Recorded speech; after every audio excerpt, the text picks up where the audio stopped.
성경 맨 앞에 있는 창세기 말씀이 있죠. 창세기에는 하나님의 천지 창조로 시작해서 아브라함을 하나님의 백성으로 선택하신 것, 그리고 그들이 애굽으로 이주한 내용까지가 기록되어 있습니다. 그리고 출애굽기 말씀에는요, 하나님이 선택하신 지도자 이 모세를 통해서 수백 년간 애굽에서 고통 중에 있던 이스라엘을 탈출시키는 그 과정을 다루고 있고요. 그리고 이어지는 레위기에서는요, 출애굽에 성공한 이스라엘 백성들이 본격적인 광야 생활을 시작하기 바로 전에 시내산, 시내 광야에 머물러 있을 때 하나님으로부터 받은 모든 계명과 율례가 무엇인가를 상세히 기록하고 있습니다. 그리고 이제 우리가 오늘 본문으로 읽은 이 민수기 말씀은 이제부터 본격적으로 40년간의 광야 생활에 관한 그런 실질적인 기록에 해당되는 것인데요. 그리고 이제 민수기가 왜 민수기라는 이름을 갖게 되었느냐 하면요, 이 민수기 안에 두 차례의 중대한 인구조사, 인구 센서스가 있었던 것이기 때문입니다. 그래서요, 이 민수기 말씀 전체에도 보면은 두 차례 인구조사를 중심으로 해서 그 전과 그 후로 그렇게 나뉘어지게 되는데요. 첫 번째 인구조사는 언제 이루어졌냐 하면 이스라엘이 광야 생활을 시작하기 직전에 시내산에 머물러 있을 때 이루어졌고요. 두 번째 인구조사는 40년 광야 생활을 마치고 모압 평지에 있을 때, 즉 가나안으로 들어가기 바로 직전에 또 한 차례 인구조사가 있게 됩니다. 그러니까 이 두 차례 인구조사의 간격이 40년 정도 된다는 뜻이겠죠. 그래서 이 민수기라는 책 제목도 그렇게 생겨난 것입니다. 민수기는 한자입니다. 백성민, 숫자 할 때 수, 백성을 계수한다라고 하는 의미를 가진 그런 책 제목이 되겠는데요. 그래서 민수기가 이스라엘의 40년 동안의 광야 생활에 해당되는 부분을 기록하고 있기 때문에 이 말씀 속에는 광야 생활 동안에 늘 하나님이 함께 계셨다라고 하는 사실이 수록되어 있고요. 그리고 필연적으로 민수기에는요, 약속의 땅이라는 개념이 강조되어 있습니다. 왜냐하면 광야 생활의 궁극적 목표가 뭡니까? 광야에서 살다 죽겠다는 뜻이 아니고 약속의 땅을 가겠다, 바로 그거에 대한 과정의 의미가 있는 것이기 때문에 당연히 약속의 땅이 강조될 수밖에 없는 것이고요. 따라서 민수기 내용으로 인해서 민수기에는요, 인구조사라는 키워드가 있고 방황이라고 하는 키워드가 있습니다. 광야 생활을 했으니까. 그리고 하나님의 임재하심과 약속의 땅이라는 중요한 키워드가 민수기 안에 포함되어 있습니다. 예수님을 믿고요, 하나님의 자녀가 되어서 살아가는 사람들이라면 모세 오경에 나오는 이 시간의 여정들 속에서 우리는 민수기에 해당되는 시간을 살고 있는 거다라고 말할 수가 있을 겁니다. 왜냐하면 우리가 예수 믿고 거듭났다면 우리는 이미 애굽에서 탈출한 사람들이기 때문에, 그래서 광야 앞에 서 있는 사람들이기 때문인데요.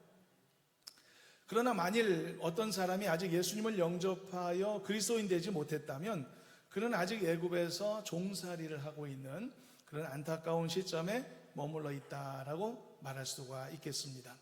그러나 우리는 예수 믿고 거듭났다면 출애굽에 성공한 사람들인 것이죠. 그래서 우리도 역시 이 민수기의 백성들처럼요, 하나님이 약속하신 영원한 하나님의 나라를 바라보면서 광야라고 하는 이 세상을 애쓰며 살아가고 있는 사람들이라는 사실인 것이죠. 그래서 이런 동질감을 가지고서 이스라엘 백성들이 이 민수기 안에서 어떻게 광야 생활을 했는가를 우리가 함께 바라본다면 이 말씀을 통해서도 우리에게 넉넉한 교훈과 큰 도전이 문제없이 주어질 것으로 기대합니다.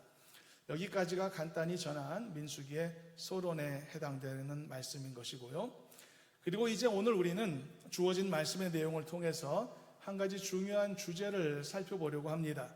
그것은 바로 준비라고 하는 주제입니다.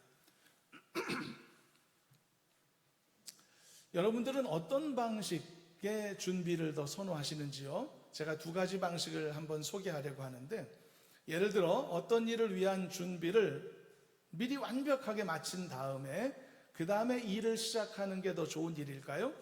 아니면 준비가 다 되지 않았더라도 일단 먼저 일을 시작하고 그 다음에 일을 해가면서 필요한 준비를 만들어가는 그런 것이 더 좋은 선택일까요?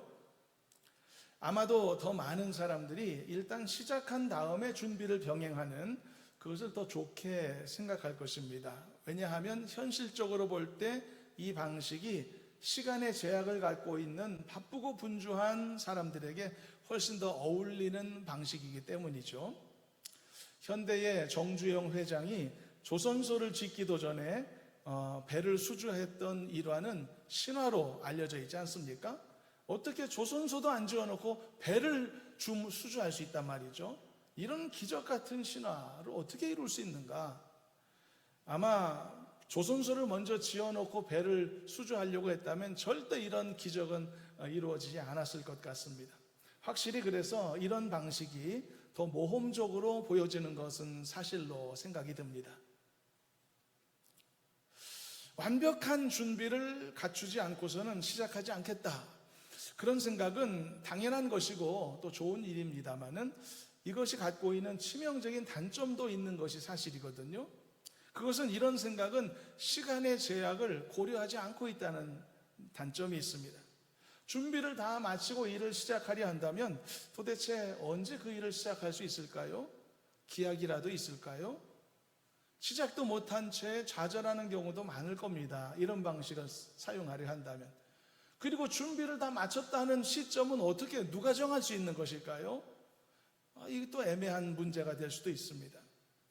인간은 매우 짧은 시간을 살다가는 존재입니다. 그렇기 때문에 시간을 아껴야 될 필요가 있거든요. 언제 준비가 맞춰지기를 기다립니까? 그러다 세월 다 지나가죠.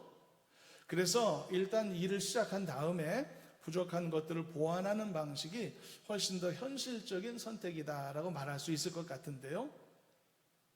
운전면허증을 취득했다고 해서 다 운전 잘하는 건 아니죠. 그때부터 많은 경험을 쌓아가면서 베테랑 운전사가 될 수 있는 거죠. 비록 배워가는 과정에 많은 어려움이 있을 겁니다. 접촉사고도 날 수 있고 두려운 상황도 얼마든지 있을 수가 있겠습니다. 그렇지만 내가 익숙해진 다음에 그 다음에 운전대를 잡겠다 생각한다면 평생 운전을 못할 수도 있을 겁니다. 그래서 이런 종류의 일들은 일단 시작하고 보는 게 맞는 선택일 것 같습니다. 그러나 이렇게 준비가 미흡한 채 일단 시작하고 보는 이런 방법을 절대 선택할 수 없는 영역도 있습니다.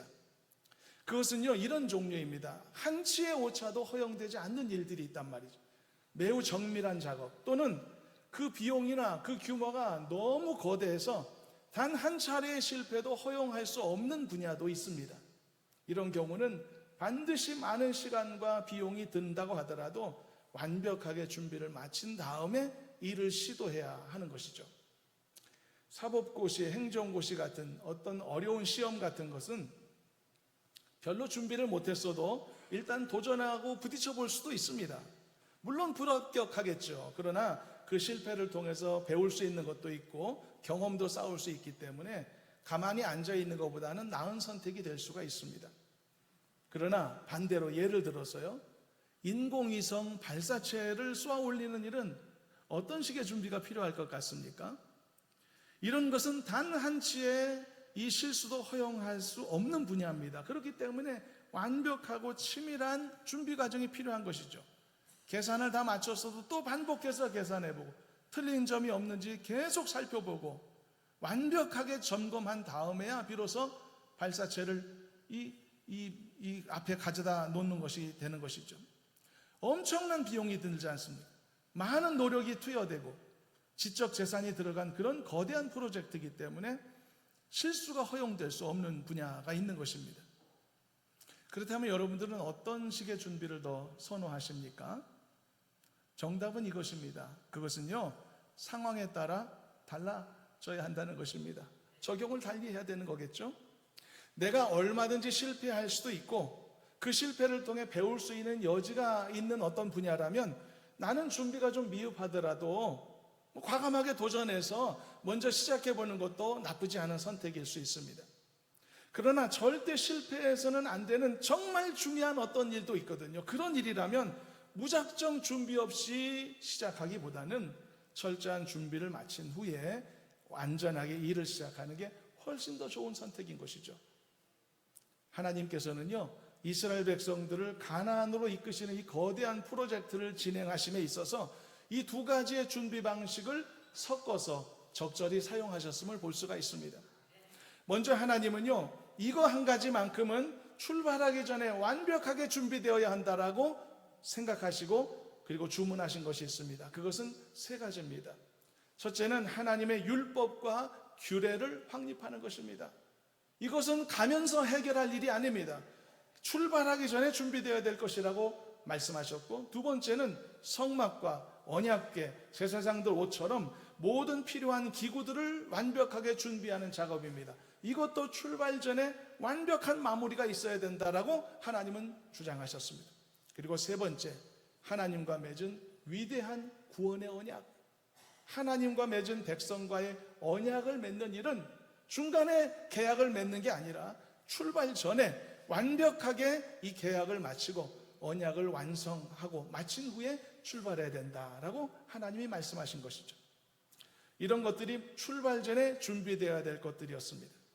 그래서 하나님께서는요, 그들을 곧바로 출애굽한 다음에 가나안으로 들여보내지 않으시고 1년간의 시간을 제공하게 되셨던 것입니다.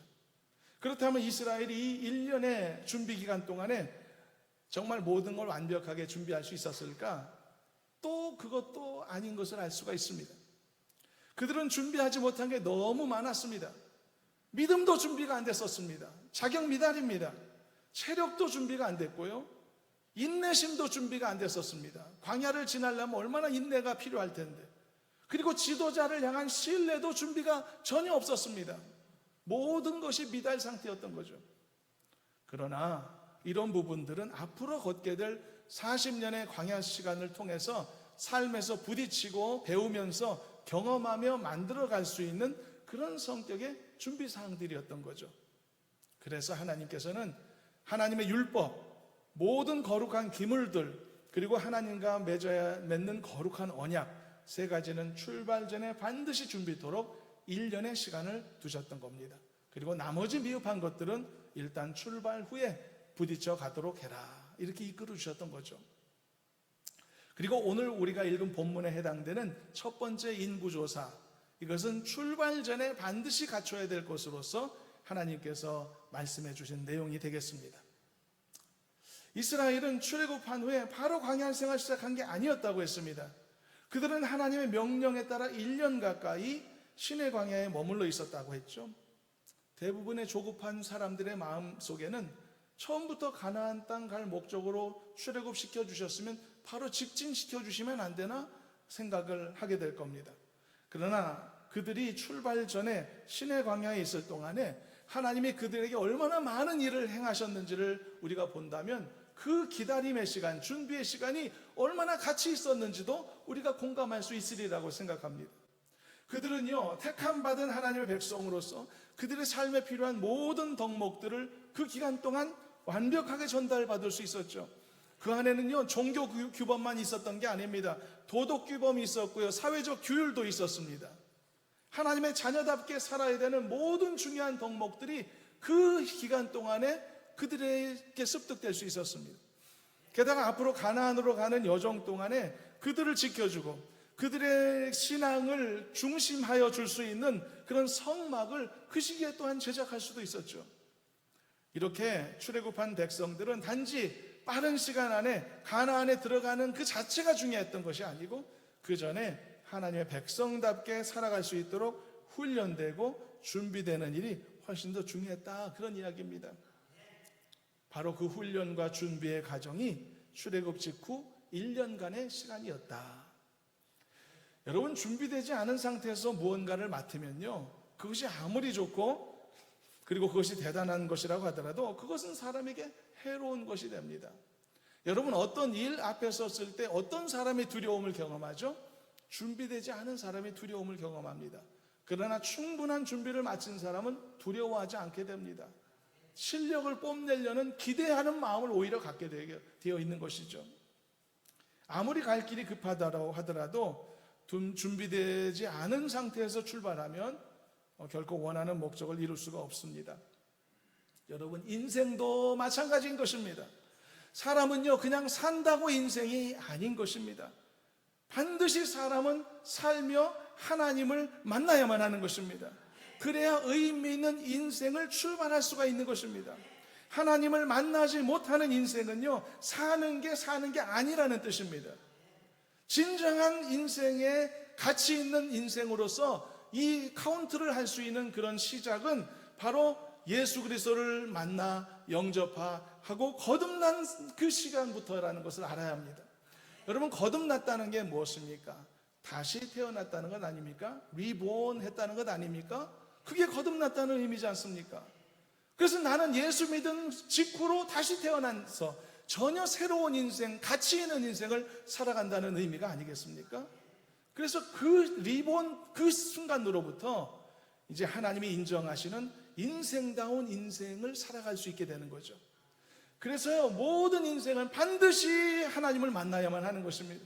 시간 낭비를 줄이기 위해서 하나님을 반드시 만나야만 하는 것입니다.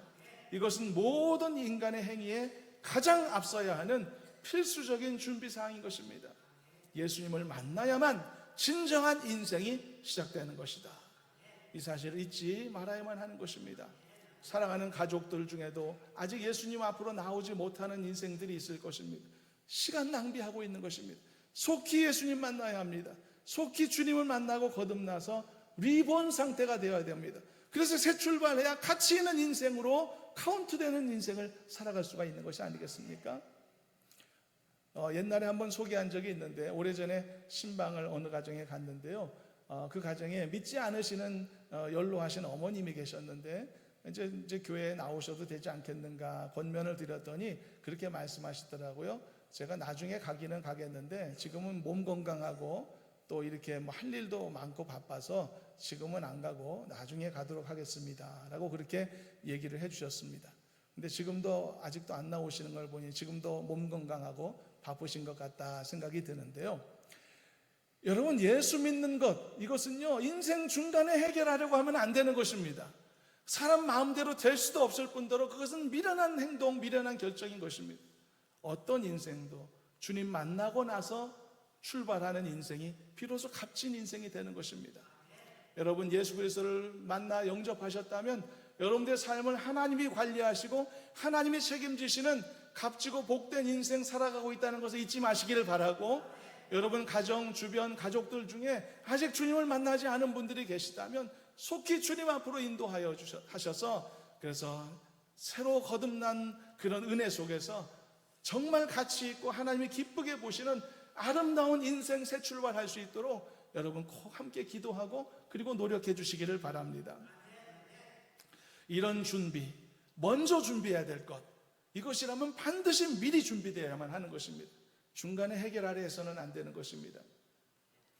나이가 한 40 그 이상 되신 분들이라면 미스터 빈이라고 하는 영국 코미디 프로를 아마 아실 텐데요, 옛날에는 명절 때마다 계속 같은 내용 재탕, 3탕, 4탕 해서 그 스토리, 에피소드를 그냥 줄줄 외는 분들도 아마 계시지 않을까 싶습니다. 한 번은 미스터 빈이 늦잠을 자고 일어났습니다. 회사에 출근을 해야 되는데 큰일 났습니다. 그래도 아무리 바빠도 옷도 갈아입고 세수도 하고 양치질도 하고 그래야만 회사 갈 것 아닙니까?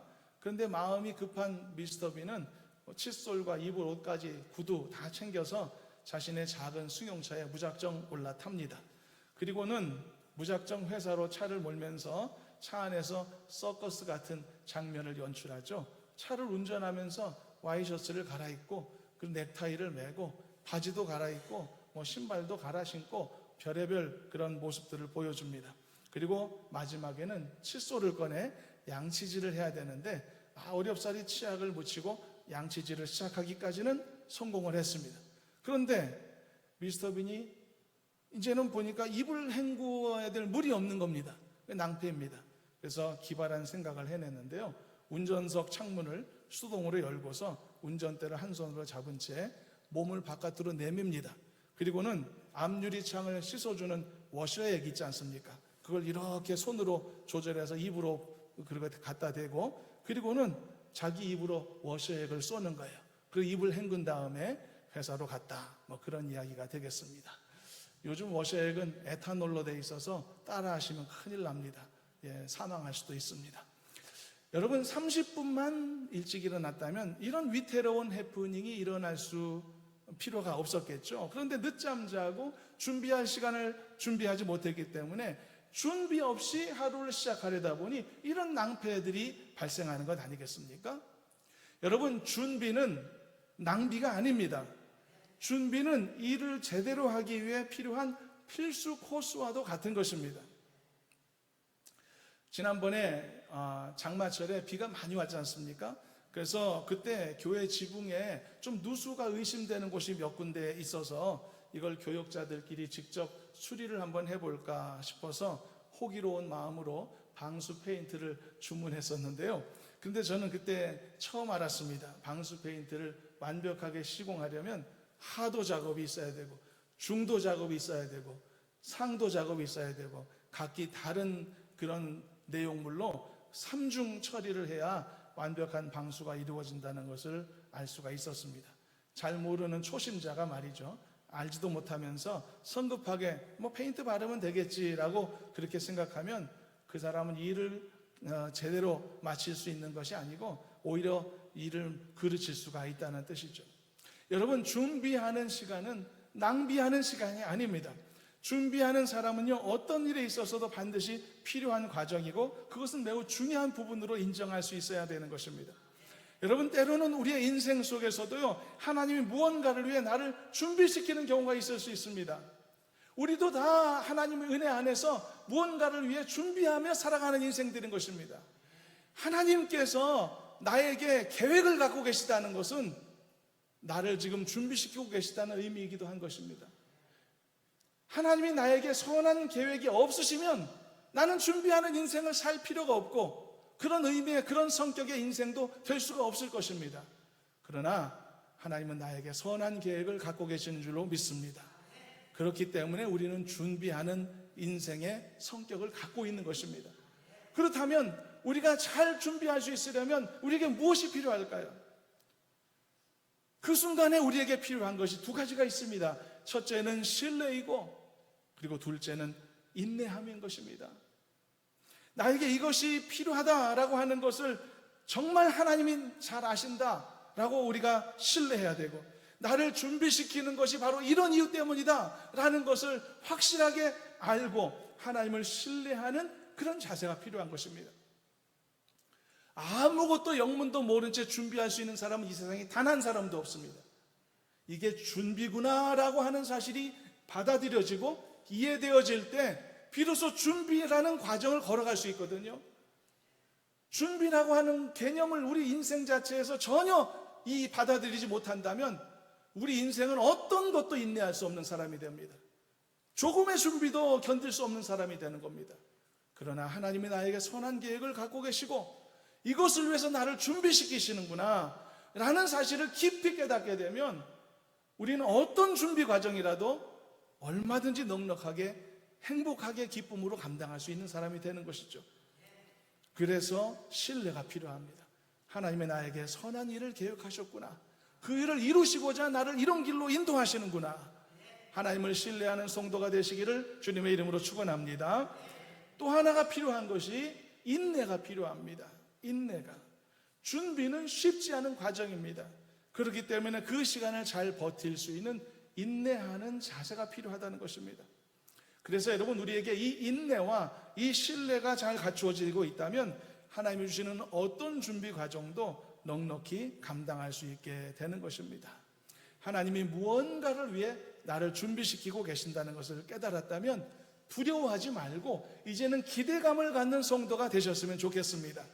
나를 어떤 이유로든 연단하고 계신다, 나를 연단하셨다라고 하는 사실들을 여러분들이 스스로 피부로 느끼고 있는 어떤 상황이 있다면 그것조차도 나를 준비시키시는 것이구나. 얼마나 더 놀라운 하나님의 은혜를 베풀기 위하여 나를 이렇게 준비시키실까라고 생각하며 잘 인내하고 소망으로 그 어려움을 잘 통과하는 그런 은혜가 있기를 주님의 이름으로 축원합니다. 그래서 은혜롭게 이 모든 준비 과정을 잘 마치고 감당하여 영광스러운 승리, 자랑스러운 성취를 이루는 우리 모두가 되기를 주님의 이름으로 축원합니다. 그렇다면 인구조사는 무엇을 위한 준비였을까요? 뭘 준비하기 위한 작업이었을까요? 그것은요, 전쟁을 위한 준비였습니다.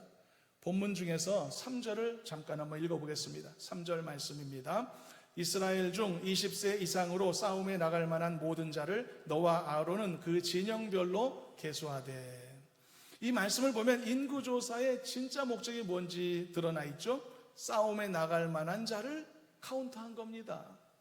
가나안을 향해 가는 광야의 여정에는 반드시 곳곳에 전쟁이 도사리고 있었던 것이죠. 하나님도 그것을 아셨기 때문에 이렇게 전쟁 준비 시키셨던 겁니다. 그런데 여러분, 전쟁 준비는요, 두 가지 성격이 있습니다. 전쟁을 하기 위한 준비가 있고 전쟁을 대비하기 위한 준비가 있습니다. 같은 전쟁 준비지만 목적과 방향이 다릅니다. 6.25 전쟁 때 북한이 했던 전쟁 준비가 전쟁하려고 하는 준비였고, 히틀러가 했던 전쟁 준비도 전쟁하려는 준비였던 거죠. 그러나 전쟁을 대비하는 성격의 준비도 있습니다. 겉모습은 다르지 않습니다. 병사 숫자 세고, 그리고 부대 편성하고, 그들을 훈련시키고 무기를 준비하는 이 모습은 똑같아 보이지만 목적이 다릅니다. 그래서 알아야 합니다. 하나님께서는요, 이스라엘에게 전쟁하기 위한 준비시키신 게 아니라 전쟁을 대비하기 위한 준비를 시키셨다는 사실입니다. 여러분, 가나안으로 가는 길이 평탄하기만 하고 조용하기만 하면 얼마나 좋겠습니까? 그보다 좋은 게 없겠죠. 믿음으로 살아가는 우리의 인생길도요, 항상 평안하고 항상 잔잔하면 그보다 좋을 수 없겠죠. 그러나 그렇지 않지 않습니까? 가나안으로 가는 길 중에 그런 길은 존재하지 않습니다. 그들이 선택할 옵션 안에 없는 겁니다. 믿음의 승리를 향해 걸어가는 우리 모든 각각 인생도 평화로움만 존재하는 그런 인생의 선택을 할 수 있는 여지가 우리에게 없다는 겁니다. 이 세상에서 가장 가치 있는 것을 얻고자 하는 것에는 항상 이런 전쟁이 있고 도전들이 있기 마련인 것이죠. 얻고자 하는 것이 더 크고 더 귀할수록 전쟁은 더 커질 수 있고 도전은 더 강력해질 수 있는 겁니다. 그런데 반면에 말이죠, 죄악을 향해 치닫는 길에는 이런 전쟁도 도전도 존재하지 않습니다. 왜냐하면 같은 병길은 싸울 필요가 없으니까요. 반면에 제대로 된 광야길을 걸으려고 하면 반드시 많은 전쟁과 도전들을 만나게 되어 있는 겁니다. 그래서 만일 어떤 사람이요, 믿음 안에서 옳은 길을 걷고자 한다면 그는 반드시 하나님의 전신갑주를 취해야만 하는 것입니다. 그리고 예고된 영적 전쟁을 대비해야만 하는 것이죠. 그렇지 않으면 그는 결코 믿음 안에서 옳은 길을 걸어갈 수가 없는 것입니다. 왜 주변에 우리 자신들도 그렇고 왜 많은 사람들이 많은 사례에서 믿음의 결단을 했으면서도 빈번하게 결단을 하지만 결국은 열매 없이 맞춰질까? 왜 좌절할까? 믿음의 결단을 할 때는요, 그 결단만큼은 진심으로 합니다. 거짓으로 하지 않습니다. 그러나 문제는 그에 따르는 준비를 하지 못하기 때문이죠. 결단은 있지만 준비가 없는 거죠. 믿음 안에서 올바로 살겠노라 진심을 다해 결단합니다. 그런데 자기의 앞에 반드시 주어지게 될 영적 전쟁이 있음을 알고서 하나님의 전신갑주를 취하는 준비를 해야 되는데 그러한 준비가 미흡하기 때문에 마치 가시밭에 떨어진 씨앗처럼 땅에 뿌리를 내리지만 금세 가시의 기운에 막혀 말라버리는 그런 삶을 반복하게 되는 것입니다. 그래서 우리는요, 믿음의 결단도 좋지만 합당한 준비까지 감당할 수 있는 지혜로운 성도가 되어야 할 줄로 믿습니다. 하나님께서도 이스라엘 백성들을 광야로 보내실 때 그들의 앞길에 많은 전쟁들이 있을 것이며 삶의 도전들이 있을 것임을 뻔히 아셨단 말이죠. 그래서 그것을 위해서 급하게 내보내지 않으시고 1년 동안 머물게 만드시면서 말씀으로 훈련시키셨던 것이고, 이제는 광야로 보내시기 전에는 마지막으로 철저한 인구조사를 통하여 그들에게 주어질 전쟁에 대비하도록 그렇게 이끌어 주셨던 것이죠. 그래서 여러분, 이처럼 우리도 믿음으로 살아가는 우리의 신앙생활에는 반드시 도전이 있을 것임을, 전쟁도 있을 것임을 기억하며 살아야 할 것입니다. 그리고 그것을 앞으로는 더 이상 이상하게 여기지 않기로 결심해야 할 것입니다. 그러므로 더욱 하나님의 말씀과 계명으로 잘 무장해서 어떤 마귀의 도전과 세상의 전쟁도 용맹스럽게 헤쳐나가고 결국은 승리하는 그리스도의 용사가 되시기를 주님의 이름으로 축원합니다. 말씀을 정리하면서 우리 자신에게 도전하고 그리고 우리 자신을 돌아보는 계기로 말씀을 마무리하도록 하겠습니다. 우리 모두도 그렇습니다. 결단 참 많이 합니다. 그러나 뒤따라오는 준비가 미흡했었던 것을 생각해 보면서 하나님 앞에 회개하는 마음가짐이 있었으면 좋겠습니다. 의지는 차고 넘쳤었습니다. 그러나 체력이 뒷받침 못해 금메달 따지 못하는 수많은 운동선수들의 모습처럼 말이죠. 첫 발걸음은 의기양양하게 내비뒀지만 쉽게 포기하고 낙심하고 좌절해왔던 우리의 부끄러운 실패의 반복된 모습들, 그런 것들이 우리에게 있었다면 우리의 부족함을 직시하고 하나님 앞에 용서를 구하는 우리가 되었으면 좋겠습니다. 그리스도인으로서 험난한 광야 생활을 살면서도 철저히 말씀으로 무장되지 못했고 반드시 만나야 될 영적 전쟁과 세상의 도전 앞에 온전하게 대비하지 못하고 살았다면 하나님 앞에 우리 자신을 돌아보아야 할 것입니다. 수많은 미혹에 반복적으로 넘어져 왔습니다. 담대함이 아닌 두려움으로 인해서 부끄러운 모습으로 세상과 타협해왔던 수많은 우리의 자화상이 있습니다. 그리고 이제는 용맹한 그리스도의 용사로서 다시금 힘과 권세를 얻을 수 있도록 도와주시라고 이제는 회개함과 아울러 하나님 앞에 간구할 줄 아는 우리가 되었으면 좋겠습니다. 하나님의 전신갑주를 입을 수 있도록, 그래서 언제든지 악한 마귀와 싸워 승리할 수 있는 준비된 용사가 될 수 있도록 도와주시라고 그렇게 간절히 구하는 성도가 되시기를 바랍니다. 이 세상에 지지 않고 이기는 성도로 살게 해주시라고, 마귀를 대적하라 그리하면 너희를 피하리라는 성경의 말씀처럼 늘 우리의 삶에서 이런 승리와 이런 도전과 이런 하나님의 영광 돌림을 경험하는 우리가 될 수 있도록 도와주시라고 그렇게 하나님 앞에 기도하는 우리가 되셨으면 좋겠습니다. 그래서 이제는 다시는 나약한 그리스도인으로 살지 않겠노라고, 준비하지 못해서 두려움을 경험하거나 부끄러움을 당하는 자리에 이제는 다시는 서지 않겠노라고, 충분히 이길 수 있는 싸움인데 얻어 터지는 일이 다시는 반복되지 않겠노라고, 충분히 하나님 앞에 영광 돌릴 수 있는 이 중대한 기회들을 날려버리지 않고 이제는 하나님 앞에 영광 돌리는 승리의 삶을 살겠노라고, 그렇게 하나님 앞에 다시 한번 결단하는 우리가 되셨으면 좋겠습니다. 준비는 낭비가 아닙니다. 준비는 승리를 향해 걸어가는 최고의 지름길입니다. 이처럼 우리 모두 다 하나님 앞에서 준비된 그리스도인들이 되셔서 넉넉히 주어진 삶에서 하나님 앞에 영광 돌리고 여러분들에게는 큰 믿음의 승리함이 주어지게 되기를 주님의 이름으로 축원합니다. 하나님 감사합니다. 저희들을 하나님의 자녀 삼아주시고 날마다 세상 속으로 파송해 주심을 감사합니다. 또 우리의 삶에 많은 하나님의 은혜를 베풀어 주심을 통하여서 넉넉히 삶을 감당토록 인도하심도 감사합니다. 하나님, 잘 준비된 그리스도인 되게 하여 주시옵시고 그리하여 하나님 우리에게 베푸신 많은 은혜들을 우리 삶 가운데 잘 감당할 수 있도록 인도하여 주시옵소서. 그리하여서 모두 다 승리자가 되어 하나님께 기쁨 드리는 우리 모두가 되게 해 주시옵소서. 예수님의 이름으로 기도하옵나이다. 아멘.